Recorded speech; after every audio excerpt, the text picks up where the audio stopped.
प्रधानमंत्री मोदी ने रविवार को जम्मू कश्मीर के छात्रों के एक समूह से देश के विकास में काम करने और योगदान देने और 2047 में देश की आज़ादी के 100 साल पूरे होने पर विकसित भारत के सपने को साकार करने में मदद करने का आग्रह किया। सभी जिलों से लगभग 250 छात्र जम्मू कश्मीर के लोगों ने फ्री व्हीलिंग और अनौपचारिक बातचीत में भाग लिया। ये छात्र भारत सरकार के वतन को जानो यूथ एक्सचेंज प्रोग्राम 2023 के तहत जयपुर, अजमेर और नई दिल्ली का दौरा कर रहे हैं। एक भारत श्रेष्ठ भारत की भावना में इस यात्रा को उद्देश्य जम्मू कश्मीर के युवाओं को देश की सांस्कृतिक और सामाजिक विविधता का प्रदर्शन करना है। जम्मू कश्मीर में दुनिया के सबसे ऊंचे रेलवे पुल के निर्माण के बारे में बात करते हुए प्रधानमंत्री मोदी ने कहा कि इससे क्षेत्र में कनेक्टिविटी में सुधार होगा। केंद्रीय गृह और सहकारिता मंत्री अमित शाह ने रविवार को आत्मविश्वास जताया और 2024 के लोकसभा चुनावों में भाजपा की लगातार तीसरी जीत की भविष्यवाणी की। उन्होंने कहा, क्योंकि प्रधानमंत्री मोदी 2024 चुनाव जीतने जा रहे हैं, इसलिए उन्होंने 2029 तक गरीबों के लिए 5 किलो अनाज मुफ्त देने की व्यवस्था की है। उन्होंने 60 करोड़ गरीबों को लाभ पहुंचाने की व्यवस्था की है। रविवार को गुजरात में विभिन्न सार्वजनिक कार्यक्रमों में भाग लेने के दौरान उन्होंने आर्टिकल 370 को खत्म करने, अयोध्या राम मंदिर उद्घाटन और वैश्विक अर्थव्यवस्था के रूप में भारत की बेहतर रैंकिंग का भी उल्लेख किया। मुख्यमंत्री भूपेंद्र पटेल के साथ शाह ने अहमदाबाद के मेमनगर क्षेत्र में प्रधानमंत्री स्वनिधि योजना के लाभार्थियों को संबोधित करते हुए अगले साल होने वाले लोकसभा चुनावों पर टिप्पणी की। प्रधानमंत्री स्वनिधि योजना रेहड़ी पटरी वालों के लिए एक सरकारी सूक्ष्म ऋण सुविधा है। कार्यक्रम में शाह ने रेखांकित किया कि इस योजना के तहत लोगों को बिना किसी गारंटी के बैंक लोन मिल रहा है। केंद्रीय शिक्षा मंत्री धर्मेंद्र प्रधान ने रविवार को एक प्रदर्शनी में भाग लिया और विशेष भारत संकल्प यात्रा के लाभार्थियों के साथ बातचीत की। कार्यक्रम के बाद केंद्रीय मंत्री ने सरकार की उपलब्धियों पर प्रकाश डाला। उन्होंने ये भी कहा कि देश अपना 50% से ज्यादा वोट नरेंद्र मोदी को देगा। केंद्रीय मंत्री धर्मेंद्र प्रधान ने कहा, लोग किसानों के क्रेडिट कार्ड, उज्ज्वला योजना में अधिक गैस कनेक्शन और जिन गरीबों के पास घर नहीं है उन्हें घर देने की गारंटी को लेकर बहुत उत्साहित है। लोगों को इन गारंटी पर भरोसा है। देश की 50% से ज्यादा जनता के आशीर्वाद से प्रधानमंत्री मोदी तीसरी बार प्रधानमंत्री बनेंगे। मोदी की गारंटी की गाड़ी हमारे अनुगुण जिले में कांगुला बेंदपुर गांव में आज पहुंचा है। आप देख रहे हैं भारी उत्साह जनता के अंदर है। किसानों की क्रेडिट कार्ड, माताओं का उज्ज्वला योजना में और गैस कनेक्शन, गरीबों को जिनको घर नहीं मिला है उनको घर देने की गारंटी, पीने की पानी की गारंटी, शौचालय की गारंटी, मुद्रा योजना में बैंक खाता खुलने की गारंटी, किसान सम्मान निधि में किसानों को वार्षिक 6,000 रुपया देने की गारंटी। ये गारंटी के ऊपर लोगों की भरोसा है। मोदी जी 50% से ज्यादा देश की आशीर्वाद लेते हुए तीसरी बार प्रधानमंत्री बनेंगे। भारतीय कुश्ती महासंघ के चुनावों में एक ऐसे उम्मीदवार की जीत पर बढ़ते आक्रोश को देखते हुए जिसे भाजपा सांसद बृजभूषण शरण सिंह का मौन समर्थन प्राप्त था, पूर्व WFI प्रमुख जिन पर एथलीटों द्वारा यौन उत्पीड़न का आरोप है, केंद्रीय खेल मंत्रालय ने इस पर नाराजगी जताई है। उसी दिन भाजपा प्रमुख JP नड्डा ने सिंह को तलब किया, जिसके बाद उन्होंने खुद को महासंघ से अलग कर लिया। ये कदम उन अटकलों के बीच आया है कि वो अपनी लोकसभा सदस्यता से इस्तीफा दे देंगे। खेल मंत्रालय ने एक निर्देश में कहा कि नवनिर्वाचित पूर्व पदाधिकारियों के पूर्ण नियंत्रण में प्रतीत होता है। तरुण पारिक द्वारा हस्ताक्षरित एक पत्र में कहा गया है कि फेडरेशन का व्यवसाय पूर्व पदाधिकारियों द्वारा नियंत्रित परिसर से चलाया जा रहा है, जो कथित परिसर भी है जिसमें खिलाड़ियों के यौन उत्पीड़न का आरोप लगाया गया है और वर्तमान में अदालत इस मामले की सुनवाई कर रही है। साक्षी मलिक ने रविवार को भारतीय कुश्ती महासंघ की नवनिर्वाचित कार्यकारी समिति के विघटन के बाद सेवानिवृत्ति के फैसले में अपने संभावित बदलाव के बारे में संकेत दिया। मलिक ने कहा कि वो अगली गवर्निंग बॉडी के गठन के आधार पर निर्णय लेंगी। मलिक ने ये भी कहा कि पहलवानों का विरोध सरकार के खिलाफ नहीं है बल्कि एक व्यक्ति के खिलाफ है।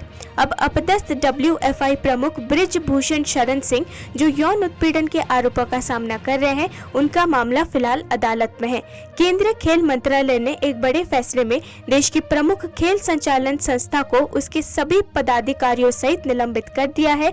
ये निर्णय नवनिर्वाचित WFI प्रमुख संजय सिंह द्वारा वर्ष के अंत में अंडर 15 और अंडर 20 नागरिकों की मेजबानी की घोषणा के बाद आया, जिसे मंत्रालय ने जल्दबाजी वाला निर्णय करार दिया। डीएमके सांसद दयानिधि मारन की एक विकल्प वायरल होने से उत्पन्न विवाद पर प्रतिक्रिया देते हुए, जिसमें वो कह रहे हैं कि उत्तर प्रदेश और बिहार से जो हिंदी भाषी तमिलनाडु आते हैं वो निर्माण कार्य करते हैं या सड़कों और शौचालयों की सफाई करते हैं। भारतीय जनता पार्टी के नेता मनोज तिवारी ने कहा, ऐसे बयान अपमानजनक है। ये देश के हिंदी भाषियों का बहुत बड़ा अपमान है। ऐसे बयान देने वालों को सजा मिलनी चाहिए। देश देख रहा है कि INDIA गठबंधन के लोग ऐसे बयान दे रहे हैं। सोशल मीडिया पर व्यापक रूप से प्रसारित एक पुराने वीडियो के बाद कई राजनेताओं ने रविवार को डीएमके लोकसभा सांसद दयानिधि मारन की निंदा की, जिसमें उन्होंने कथित तौर पर उत्तर प्रदेश और बिहार के श्रमिकों के बारे में अपमानजनक बयान दिए थे। इस टिप्पणी के कारण भाजपा और तमिलनाडु की सत्तारूढ़ द्रविड़ पार्टी के बीच वाकयुद्ध शुरू हो गया। कल्याण बनर्जी को लेकर विवाद थमने का नाम नहीं ले रहा है, क्योंकि निलंबित तृणमूल कांग्रेस सांसद ने एक बार फिर राज्यसभा के सभापति जगदीप धनखड़ की नकल उतारी। पिछले हफ्ते उस समय बड़ा राजनीतिक भूचाल आ गया जब संसद के मकर द्वार पर अन्य निलंबित सांसदों के साथ विरोध प्रदर्शन के दौरान कल्याण बनर्जी को उपराष्ट्रपति धनखड़ की नकल करते देखा गया। इस घटना से दुखी जगदीप धनखड़ ने अपना दर्द बयान किया और ये भी दावा किया कि ये एक जाट, उनकी जाति और किसान परिवार से आने वाले हर व्यक्ति के रूप में उनकी पृष्ठभूमि का अपमान है। शनिवार को पश्चिम बंगाल के सेरमपुर में एक कार्यक्रम में बोलते हुए कल्याण बनर्जी ने कथित तौर पर दावा किया कि वो धनखड़ की नकल करना जारी रखेंगे, इसे कला का रूप करार दिया। बनर्जी ने कहा कि वो ऐसे 1000 बार करेंगे और ऐसा करना उनका मौलिक अधिकार है। हिजाब मुद्दे पर हर गुजरते दिन के साथ बहस लगातार तेज होने के बीच कर्नाटक के गृह मंत्री जी परमेश्वर ने कहा है कि सरकार इस मामले को गहराई से देखने के बाद कोई फैसला लेगी। जी परमेश्वर ने ANI को बताया, हमने हिजाब को लेकर कोई आदेश नहीं दिया है। CM सिद्धारमैया ने खुद कहा है कि अगर ऐसे हुआ भी है तो हम इसकी जांच करेंगे। सरकार इस पर गहराई से विचार करने के बाद ही फैसला लेगी। BRS के नेता KT रामाराव ने रविवार को कांग्रेस के नेतृत्व वाली कर्नाटक सरकार की आलोचना करते हुए कहा कि सिद्धारमैया सरकार ने अभी तक राज्य में हिजाब पर प्रतिबंध नहीं हटाया है और वो अभी भी इसके बारे में सोच रहे हैं। आपको बता दें कि कर्नाटक के मुख्यमंत्री सिद्धारमैया ने एक सार्वजनिक बैठक में घोषणा की कि उनकी सरकार राज्य में पिछली भाजपा सरकार द्वारा हिजाब पर लगाए गए प्रतिबंध को हटा देगी, जिसके बाद हिजाब मुद्दे पर बहस फिर से प्रमुखता से उठ गई। रेत कलाकार सुदर्शन पटनायक ने क्रिसमस की पूर्व संध्या पर एक पौधा उपहार में दे और धरती को हरा भरा करे संदेश के साथ पुरी के ब्लू फ्लैग समुद्र तट पर प्याज का उपयोग करके सांता क्लॉज की रेत की मूर्ति बनाई। सुदर्शन पटनायक ने ANI को बताया कि इस विशाल मूर्ति को बनाने में 2 टन प्याज का इस्तेमाल किया गया है। उन्होंने कहा, हर साल क्रिसमस के दौरान हम पुरी के ब्लू फ्लैग समुद्र तट पर कुछ अलग मूर्तियां बनाने की कोशिश करते हैं। हमने इस बार दुनिया की सबसे बड़ी प्याज और रेत की स्थापना सांता क्लॉज बनाई है, जो 100 फीट लंबी, 20 फुट ऊंची और 40 फीट चौड़ी है। हमने एक संदेश देने की कोशिश की है और वो है एक पौधा उपहार में दे, धरती को हरा भरा करे। ओडिशा के रेत कलाकार ने भी अधिक पेड़ लगाने की समय की आवश्यकता उल्लेख किया। यही कारण है कि उन्होंने अपनी मूर्ति कला में प्याज का उपयोग किया है। क्रिसमस के अवसर पर चेन्नई के सैंथम कैथेड्रल बेसिलिका चर्च में आधी रात को सामूहिक प्रार्थना आयोजित की गई। ईसा मसीह के जन्म के अवसर पर बड़ी संख्या में श्रद्धालुओं ने प्रार्थना में भाग लिया। Archbishop George Antony Samy ने सभी को हार्दिक शुभकामनाएं दी और कहा कि क्रिसमस खुशी, शांति और भगवान का प्यार है जो मानवता के लिए दुनिया में आए हैं। वो सभी मनुष्य के लिए आते हैं, मनुष्यों के बीच कोई अंतर नहीं है। वो हम में से प्रत्येक के लिए आते हैं। मैं एक बार फिर आप सभी को मैरी क्रिसमस और समृद्ध नव वर्ष की शुभकामनाएं देता हूं। Each and every one of you, a Merry Christmas. The Christmas is the joy, peace and love of God who has come into the world for the humanity. He comes for all the human being.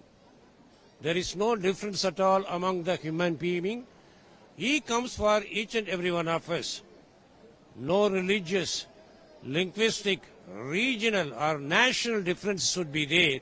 He comes for the whole humanity. That way we are all very happy to celebrate Christmas, each one of you according to his possibility. It's not only for Christians, it's for everybody. The important point that we have to learn today, our Lord comes to bring joy and he shares happiness with us. The sharing is important nowadays. In the world of today, we are losing hope. God comes that we should have hope. Everything will have a good future.